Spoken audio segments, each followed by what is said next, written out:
preacher, chapter 5, as we continue our considerations with regard to the preacher's personal experience, the preacher's personal observation, and the wisdom that comes from God in the context of what he had experienced, but also in the context of what he constantly observed the happenings with regard to human life here on earth. We've looked at quite a number of subjects under the heading, what is the meaning of life? What is the meaning of life? I do know that if you are a human being like myself, you have, in a way, either you have sat down to define what the meaning of life is all about, or you have simply fallen into the general tendency of let life determine itself because you have found yourself in this world.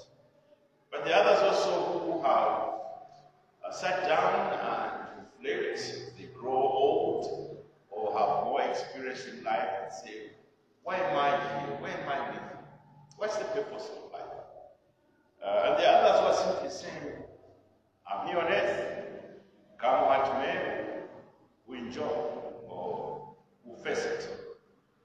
But you see, the Bible is full of examples, instructions, commandments, teachings concerning the meaning of life. And the reason I picked on the book of Ecclesiastes is because in there, this man or the author speaks of things which are common to human beings. We are all searching for the purpose why we're here.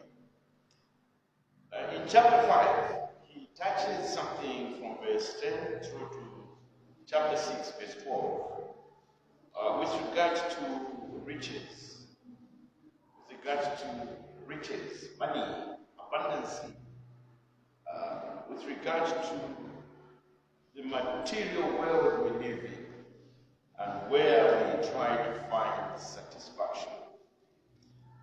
So I want to read with us from verse 10 of chapter 5. Verse 10 of chapter 5. And then simply bring out some words of encouragement and words of warning and instruction. The author writes and states this in his own words. He says, he who loves silver will not be satisfied with silver, nor he who loves abundance with increase. This also is vanity. When goods increase, they increase who eat them. So what profit have the owners except to see them with their eyes? The sleep of a laboring man is sweet, whether he eats little or much. But the abundance of the rich will not permit him to sleep. There is a severe evil, or a grievous evil, which I have seen under the sun. Riches kept for their owner to his hurt. But those riches perish through misfortune. When he begets a son, there is nothing in his heart. As he came from his mother's womb, naked shall he return, to go as he came. Excuse me. And he shall take nothing from his labor, which he may carry away in his hand. And this is a severe or a grievous evil, Just exactly as he came, so shall he go. And what profit has he who has labored for the wind? All his days he also eats in darkness, and he has much sorrow, sickness, and anger. Here is what I've seen. It is good and fitting for one to eat and drink and to enjoy the good of all his labor in which he toils under the sun all the days of his life, which God gives him, for it is his heritage or portion. As for every man to whom God has given riches and wealth and given him power to eat of it, to receive his heritage or portion and rejoice in his labor, this is the gift of God. For he will not dwell unduly on the days of his life, because God keeps him busy with the joy of his heart. Verse 6. There is an evil, again, there is a grievous evil which I have seen under the sun, and it is common among men or people. A man to whom God has given riches and wealth and honor, so that he lacks nothing for himself. Of all he desires, yet God does not give him power to eat of it, but a foreigner consumes it. This is vanity. It is an evil affliction. If a man begets 100 children and lives many years, so that the days of his years are many, but his soul is not satisfied with goodness, or indeed he has no value, I say that a stillborn child is better than he. Verse 4, for it comes in vanity and departs in darkness, and its name is covered with darkness. Though it has not seen the sun or known anything, this has more rest than that man. Even if he lives 1,000 years twice, better put it, even if he lives 2,000 years, but has not seen goodness, do not go to one place. All the labor of man is for his mouth, and yet the soul is not satisfied. What more has the wise man than the fool? What does the poor man have who knows how to walk before the living? Better is the sight of the eyes than the wandering desire. This also is vanity. It is the chasing for the wind. Whatever one is, he has been named already, for it is not that he is man, and he cannot contend with him who is mightier than he, since there are many things that increase vanity. How is man the better? Then verse 12 just concludes. He says, for who knows what is good for man in life? All the days of his vain life, which he passes like a shadow, who can tell a man what will happen after him under the sun? Now you notice the author has so many questions. And in the context of those many questions, he also gives counsel. And I know, my dear brothers and sisters, that the life we live in is a life that often gives us what one would call opportunities. Opportunities to enjoy life, opportunities to find meaning in life. The Lord Jesus Christ elsewhere, I think it's in Luke chapter 16 or so, where he tells us that no servant can serve two masters. For either he will hate one and love the other, or else he will be loyal to the one and despise the other. You cannot serve God and mammon. Now I know that in this world we live in, we are someone. Now bear with me if I may speak as if offending you, speaking to myself as well. There is something that we are not aware of. That human beings were created from dust.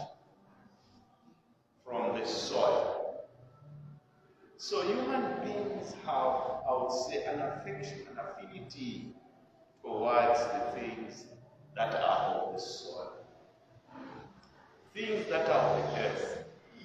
And so when we speak of God and Mammon, that you cannot say of Yahweh and Mammon, which is the God of this age, which has to do with the material world and also the unseen world, which creates an appetite in the heart of a human being who was created from dust.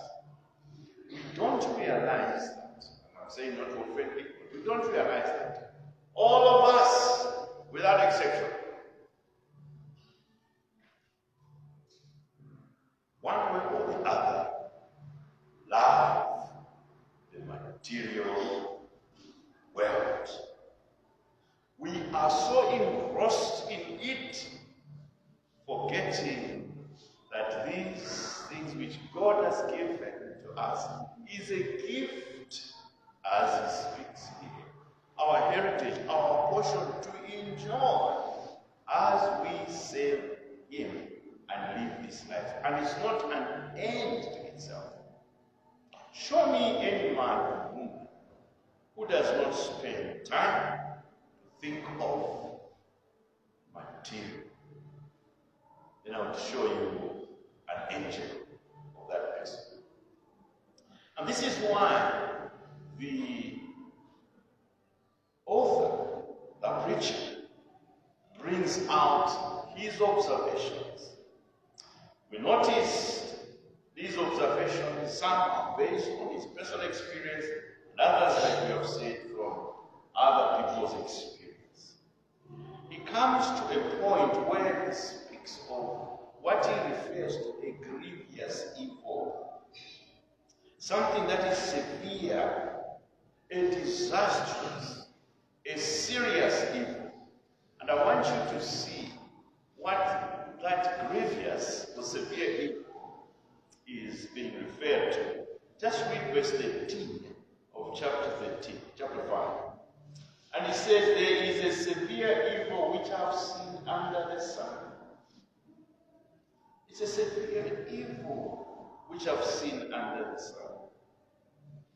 And he speaks of riches.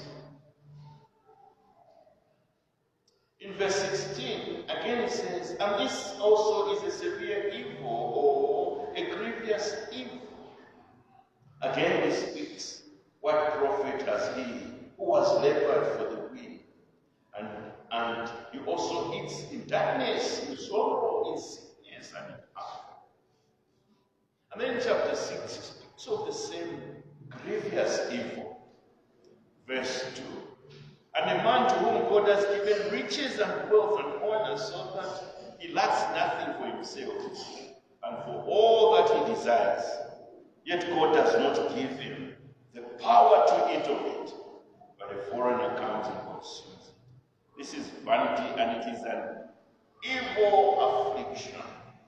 In verse 9, again referring to riches, he said, better is the sight of the eyes than the wandering of desires, than also the vanity of chasing after the wind. What evil is that? And from his counsel, I want to show you, brothers and sisters, his counsel from his personal observation, that riches are a vanity if they become an end in itself. Riches are a vanity if they become an end of self, because of the reason that he gives. And he's giving the reason as a caution to caution those that desire to become rich. And listen how he gives the caution. He says, it's a vanity. In verse 10 he says, he who loves silver will not be satisfied with silver. No, he who loves abundancy with abundancy. And so, in his personal observation, this is what he brings as a word of counsel, of caution, of instruction. That those who love money and riches, those who love abundancy, those who making money as the main thing they exist for, they will never be satisfied. I don't know whether I'm speaking to you, but I'm speaking to myself. Even with the little riches or abundance God allows you to enjoy, you soon discover there is something inside you that never says, enough is enough. Think of how many phones you have changed. This is better. Think of those of you who drive, how many cars you've changed and you want to change. You feel like this one now I've arrived.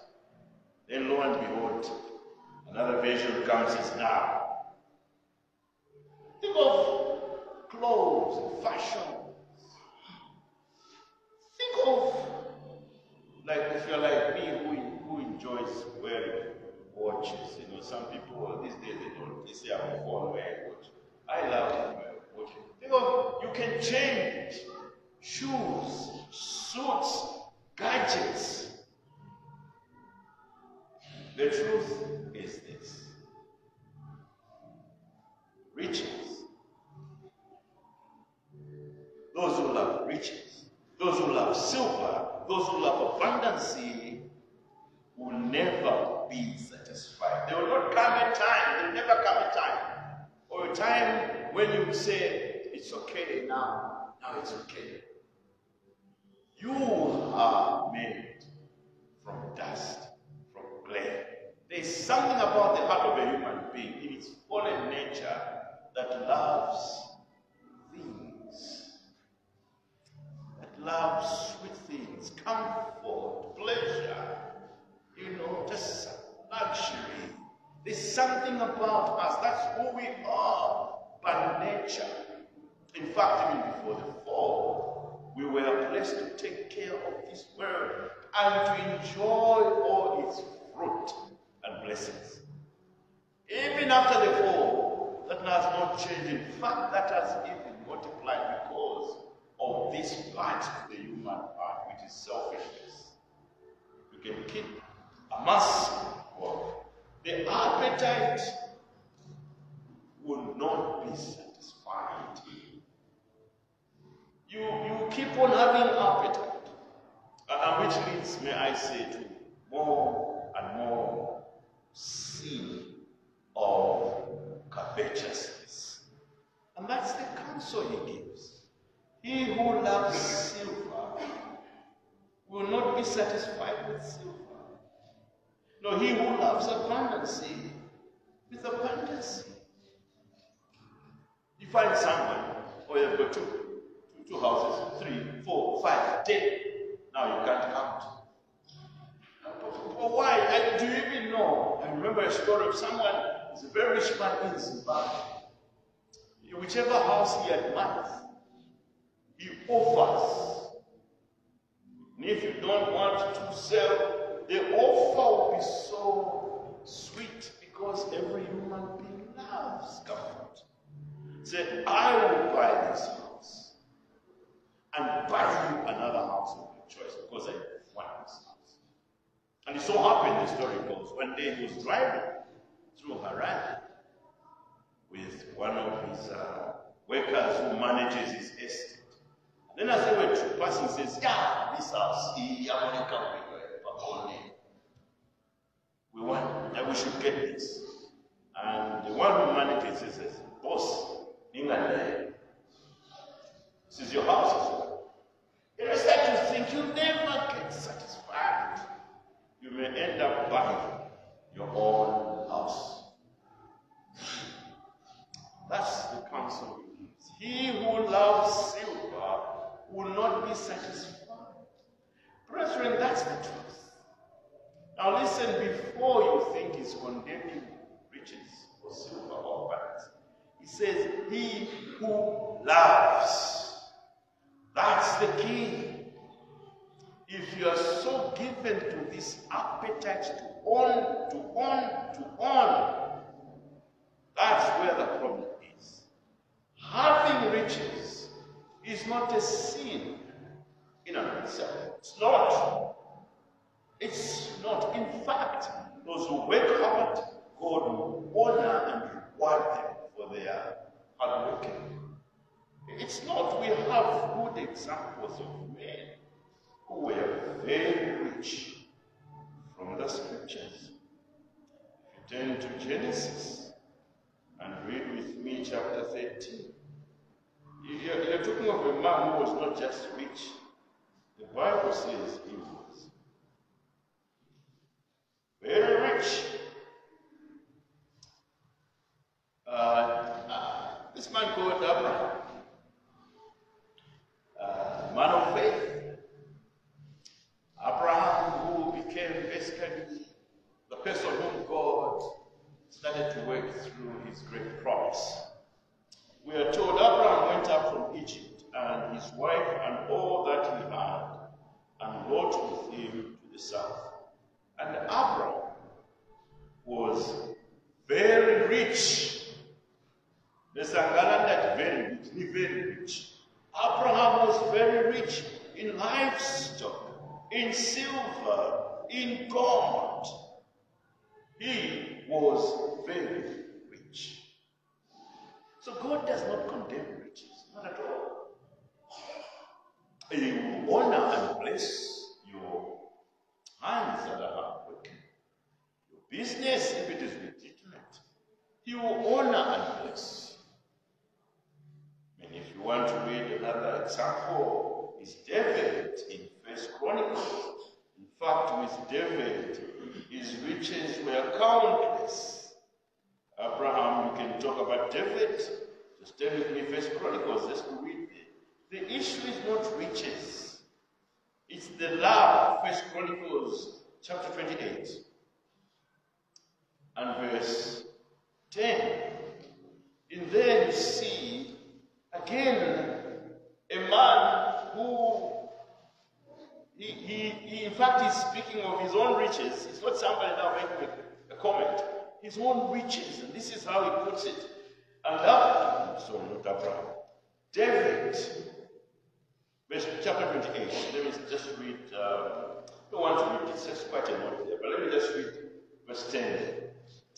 We are told, with regard to David, consider now, O Lord, us. Did I say First Chronicles chapter 28 and verse 10.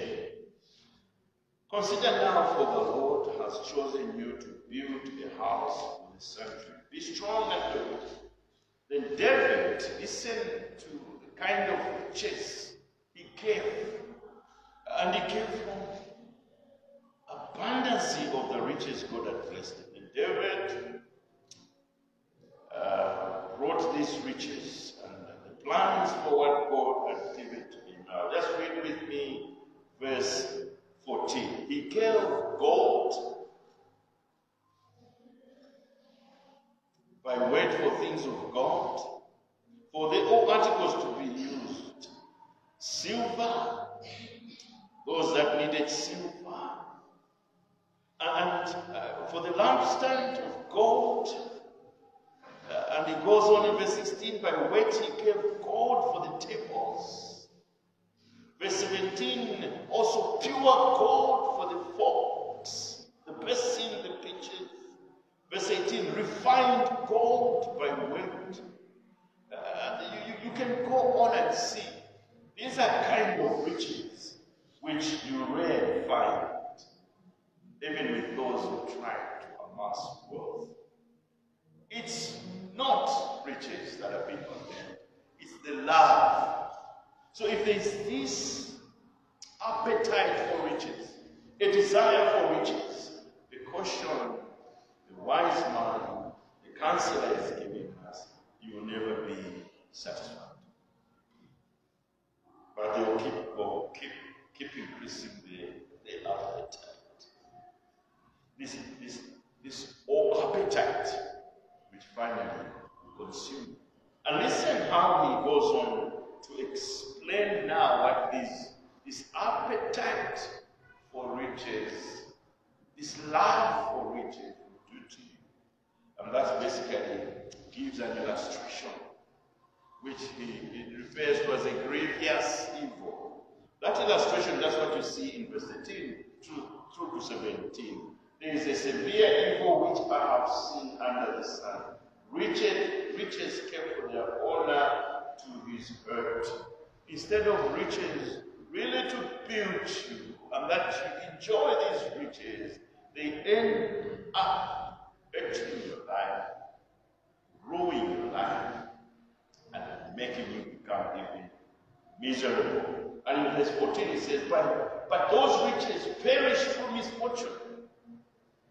How many people have experienced it? Okay, some may not really experience that, but truly they may not enjoy those riches, because those riches will create in your heart. Now ask anyone if they were to be genuine and honest.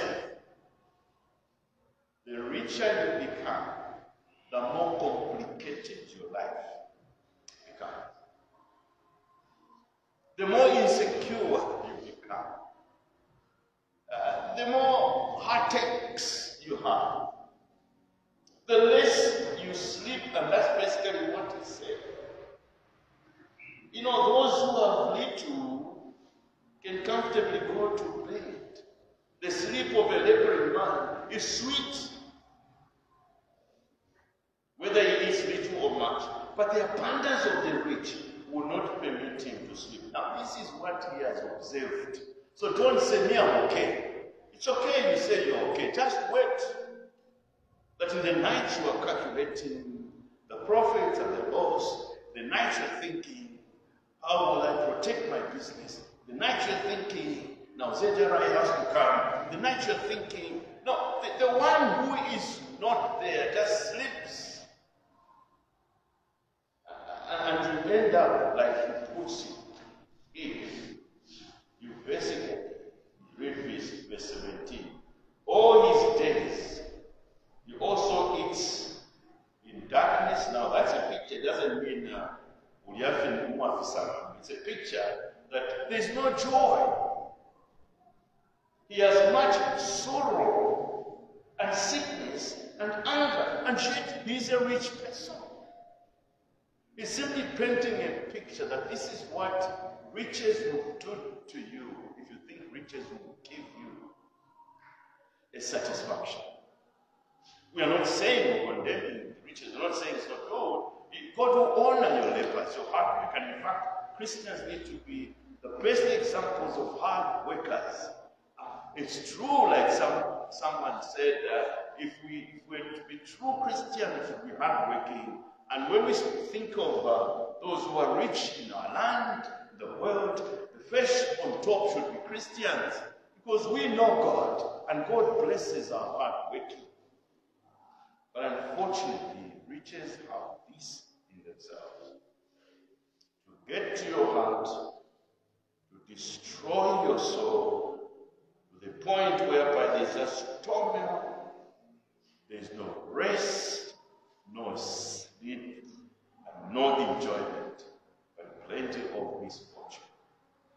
I'll be talking about this, God willing, when I'm talking about living and walking with God in riches. How many people who have had riches, and the riches make them stray away from God.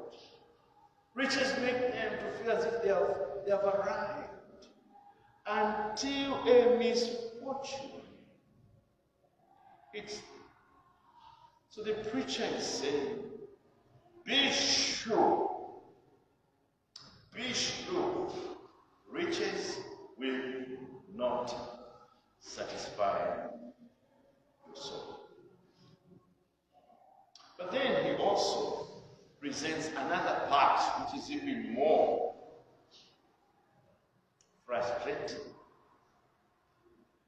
regard to those who make riches as their main goal and aim in life.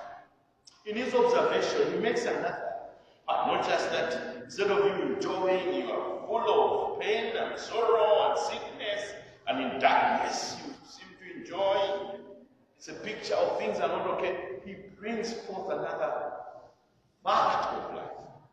And that's what you see in verse 15. Which again, we are all deceived in a way. I know we need to work hard. I know we need to enjoy. I know we need to leave a heritage. But sometimes we overdo it without thinking through our own lives. Listen how he observes again and gives that counsel. As he came from his mother's womb. Now he's referring to one who loves riches, loves silver, loves abundancy and increase. He says, as he came from his mother's womb, and he is not even shy to say naked, shall he return to go as he came. And he shall take nothing from his labor, which he may carry away in his hand. Yes, he may bury you with your ring. Most of the time, some people will your gold, your chain, and also that's nice tie, a good casket, or even a burial place. But this is what he's saying. This is the end. The end is not in any way a picture of somebody who is rich. You came naked. You go, in terms of naked, you're not going naked per se, like naked, it's a figure of speech again. You go just as you came. You brought nothing into this world apart from yourself, and you shall go just like that. But many of us rarely think of our end. That house, that business, that project, that whatever, and so forth. And all we are thinking, because of the deceitfulness of riches and mammon, you think, oh, it's okay until a misfortune or until you face death.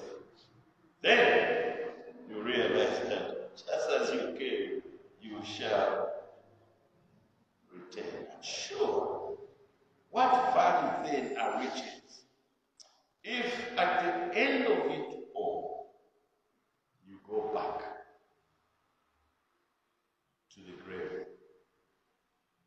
empty, like the preacher puts it there, nothing even in your hand. Somebody else has to forge your hand, put it straight, squeeze there. Even if they put all the silver, the gold, the riches, the ATM cards, money, it's somebody who's just putting there. You're not even there. No wonder. I was asking someone as we bury my friend, why do people put all this concrete? Why do people come and steal caskets? Steal caskets. Can you imagine? They are going to put you in the concrete. Concrete. You say you're gone, you're buried, you're done. Just as you came. And that's how we'll leave you at the graveyard. And we walk out. That's the end. And so this preacher is saying, as he came, so shall he return to go as he can. Now, if you're thinking that amassing wealth, making it your business to have more and more and more will change things, it is a lie. And in fact, it's the same deception that deceived Adam and Eve to have more than what God had graciously given to them. But the preacher goes on, and I'm concluding, this is what he does. He goes on and says, there should be something then with regards to life here below. And then that's exactly what he paints a picture in verse 18. It can't just be you work, and there's nothing for you. And the preacher quickly introduces that yes, enjoy. But remember, this is your portion from God. So even as you enjoy the blessings of your labor, remember there's someone who has graciously given or allowed you to have what you have. And basically that's what the preacher now does by simply saying, here's what I have seen. Again, his observation. It is good and fitting for one to eat and to drink, and listen, and to enjoy the good of all his labor, in which he toils under the sun, and the days of his life, which God gives him. For this is your portion. And I want to add from God. There's room for enjoyment. There's room to enjoy the fruit of your labor. But remember the one who has allowed you to have those goodies. It's God. It's God who gives one the power to truly enjoy them. Because God may deprive you of the enjoyment. Talking to someone and say, and people always have plans. We're planning to do ABCD. We're thinking we can do now ABCD, and lo and behold, calamity visits you. Kind of misfortune. My brother, my sister, the sad situation is when God gives you the ability to acquire riches, and then you don't enjoy it. And here is my simple encouragement and counsel. Wherever you are in this season, right now, in terms of material, I don't want to call riches, in terms of material wealth, remember God and enjoy either the little or the plenty, but to remember it is God who has given you the ability to enjoy. Because this is what he says, for as every man to whom God has given riches and wealth, and given him power to eat of it, to receive his portion and rejoice in his labor, this is the gift of God. To those whom God has graciously given, and truly he gives to all, remember God.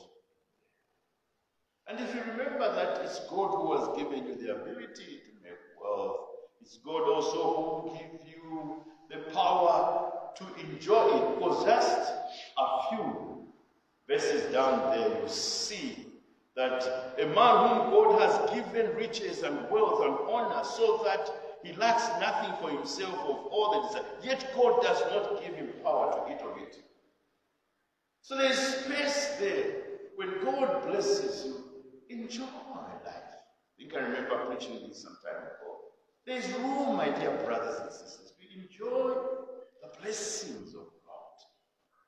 But to remember as we enjoy that it is a gift of God, so that you don't boast and find pleasure in the blessings and forget the blesser. Enjoy. And so again he's saying, this is what I've seen. It's all his observations. This is what I've seen. God gives one blessings, riches, and God also gives such a person to enjoy. But also God may give another person the same blessing, riches and wealth, and he denies such a person the power to enjoy it. And the foreigner comes and enjoys it. And he says, this is a grievous evil. My brothers and sisters, this is why I'm saying, wherever you are right now in terms of material, possession, wealth, let's learn to be thankful to God and enjoy, because God is the one who gives you the power to enjoy. It's just a question of time. He may call you home. You may not even enjoy the blessings. Or it's just a question of time. You may fall sick and you will have no appetite even to enjoy those things. You have buying cars there, all kinds of houses. You can't even drive. They've been driven. Going to the hospital, somebody now starts to enjoy your money. The doctor, one prescription to another prescription. You're now being pushed on a wheelchair to look at all. Such a time. They come your way. But for now, whatever God is enjoy. And all why he says, the reason why he says all these things, he's saying, there is a time for any human being here on earth to learn to say thank you to God, and also to learn to know what truly satisfies the soul. And this is what basically it says.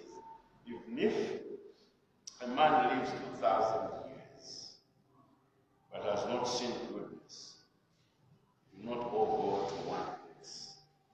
Now he simply brings out that which will satisfy the soul. All the labor of man, verse 7, chapter 6, all the labor of man is for his mouth. And yet the soul is not satisfied. It's not satisfied. Brother, sister, silver and abundance will not satisfy your soul. There's something else that satisfies the soul of the person. For what more has the wise man than a fool? What does the poor man have, who knows how to walk before the living? Better is in the sight of the eyes than the wandering of desires. This also is vanity. And then it says, whatever one is now talking about what makes you to be you. It's not the things you have or you don't have. Yes, I can say the things you have may change your status for better, even for worse. It may change your status here below, can also impact on your destiny beyond death. But who you truly are is what will satisfy your soul. And this is what he's saying. You are a man, a person, before you have anything. You are who you are before God. Even before you acquire anything. And that's what you and I should concentrate to feed, to grow, to nurture, to protect, and to provide for. Because that's what will satisfy your soul. It's your connection and relationship to the one who created you, the one who made you, the one who sustains you. Not so much of the things or the material. And yet these are the things which we sometimes gravitate towards. Yes, they may change your status, but they will not change the real you. And so he concludes by saying, for who knows what is good for man in life? All the days of his vain life which he passes like a shadow. And that's how he defines or describes or paints as a picture of your life and my life. With all your desires, with all your appetites, with all your labors, with all your status, you just pass like a shadow. the shadow. It's not permanent. It's simply showing you the value of your life. It's not in what you have. It's in who you are before the Creator. Who can tell a man what will happen after him under the sun? He's simply asking questions. That there's much more to life than simply loving silver, loving abundance, making money, having all sorts of projects and trying to think those will satisfy ourselves. They will not. They may create more appetite and more appetite and more appetite and drive you crazy because there is no end. But this which makes you who you are, that you are a man, woman, created for God. And that connection is what we all need. Even in the context of our abundance and riches, we need to know who we are and live for that. As he puts it, better is the sight of the eyes, the wandering of the desire, for this is all vanity. Your desires and your passions for more. Brother, sister, you cannot tame it. You can only tame it when you know and understand that you are full and complete before God, with or without the material world. That's why we need to be in good standing with God, because that will help us from a proper perspective in terms of life. Let me conclude by reading this text which we are so familiar with, and that is 1 Timothy and chapter 6. 1 Timothy and chapter 6, because it's this which for me encourages the heart of every child of God. That we're here truly to enjoy. If you notice what the preachers say, there's a part of enjoyment. Honestly, we're not just here to suffer and toil every day. It's an element of enjoyment, a component of us to enjoy the benefits of the gifts of God and even the reward of our own labors. Paul writes as he gives instruction to Timothy, a young pastor, and tells Timothy in 1 Timothy chapter 6, verse 10, for the love of money is a root of all kinds of evil. To love it, to love money, to love, like the guys in Kitwa would say, to love umuzuru, to love money, for which some have strayed from the faith in their greediness, and they have pierced themselves through with many sorrows. Again, it's the love. Put the emphasis. It's not the material. Material is innocent. Money is very innocent. It's the love for it.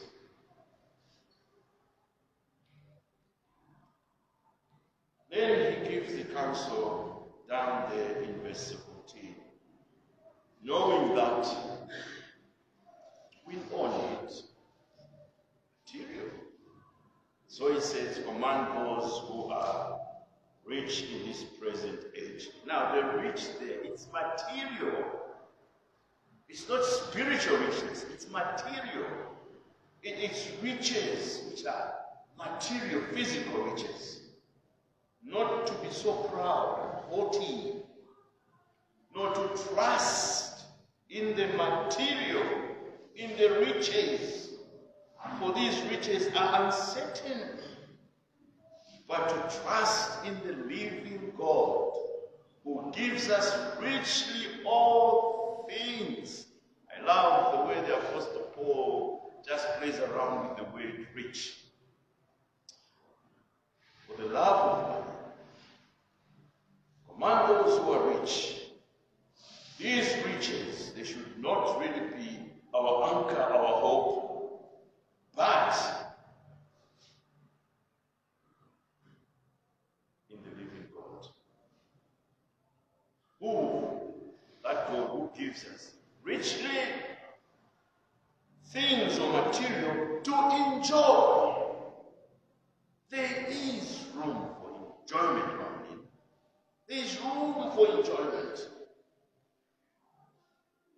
But let them do good, that they may be rich.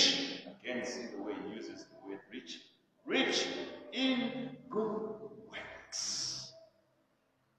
Ready to give, willing to share. I think it's sorry, I'm trying to think.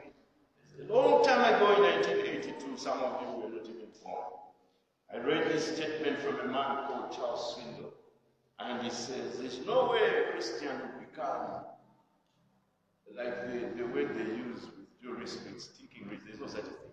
But somebody will become so rich to the point whereby he doesn't even know the riches. He says, the richer you become as a Christian, the more liberal you become in terms of giving. The more God blesses you, the more you give. It's the giving that will constantly open up opportunities for you to still remain rich. And such kind of riches is that which stores up riches as you store them up there in heaven. And you hold it, you lay hold of eternal life. So there's room, there's space. Let's not condemn and feel as if, oh no, condemn every rich person. No, not at all. Some are legitimate, and those who are living according to the instructions and the counsel of the scriptures, they should learn to share with others and do good works, and be ready to store up for themselves a foundation for the time to come. And again, you see, it's life beyond death. The riches will have a bearing, whether to give you a better status or to make you a better person. Father, we thank you for these words of encouragement. We pray, God, as we pursue life here before, more so in the context of material, you help us to see where we ought to be truly rich, even as you bless us with material blessings, that we know that it's you who has blessed our hands. Therefore, you've given us space to enjoy the blessings, the riches, but more so